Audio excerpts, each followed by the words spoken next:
مبابي أسوأ لاعب في الدنيا، مش أسوأ من فينيسيوس جونيور بس. ودي الماتشات اللي عدم وجود مبابي مع ريال مدريد، كل الماتشات ريال مدريد بيكسبها في ماتشات كبيره زي اتلتيكو وزي مانشستر سيتي. ودي الماتشات اللي موجود فيها كيليان مبابي، كل الماتشات بنخسرها وبنلعب باداء وحش. وكل اللي انت عايز تقوله قوله، انا معاك يا عم. فينيسيوس احسن من مبابي عشان اريحك وعشان اريح الناس اللي بتشجع اللعيبه ما بتشجعش النادي. بس ممكن اقول لك على تفصيله بسيطه قوي، وبعد كده يا عم اعتبر ان انت ما سمعتش مني حاجه. احصائيه جميله بسيطه صغيره كده هقولها لك، وحكم عقلك. عاملها راجل مشجع مدريد اسمه كريم فوزي شاكرا يعني. دي ماتشات لعبها ريال مدريد في وجود كيليان مبابي وفينيسيوس كان مصاب. ممكن تبص معايا كده، كلها مكاسب مكاسب مكاسب مكاسب. زي ما انت شايف فينيسيوس كانش موجود وكان مصاب، وكيليان مبابي كان موجود وجنبه رودريجو لو تفتكر، وكانت الثنائيه شغاله جميله. حد ساعتها قال بلينجهام مثلا مش موجود ومبابي مفيش حد يساعده، او حد ساعتها قال ان فينيسيوس هو اللي مخرب المنظومه ومبابي هو اللي كويس؟ لا طبعا، لان مفيش حاجه تقول ان انت طالما بتكسب بلاعب يبقى وجوده هو الكويس وعدم وجوده هو اللي مش كويس، لان في عوامل تانية كتير. بلاش، تعال نتكلم بالارقام، لان انا بحب اتكلم بالارقام وما بحبش الهري الكتير. الهري الكتير ده لاي حد بيفضل لاعب او مشجع للاعب مش لنادي. ارقام بتقول ان مبابي وهو موجود وفينيسيوس مش موجود، ريال مدريد كسب الماتشات بنسبه 75%.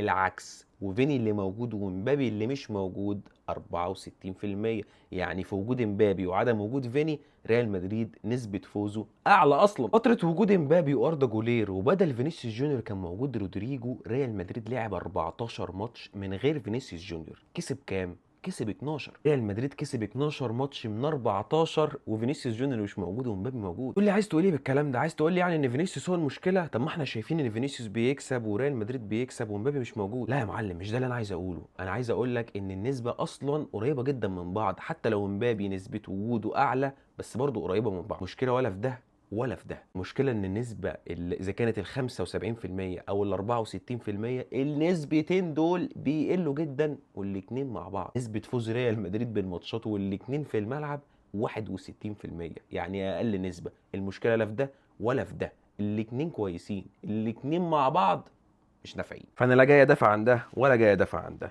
انا بقول لك ان المشكله لا في ده ولا في ده، المشكله ان مفيش حد عارف يوظف الاتنين.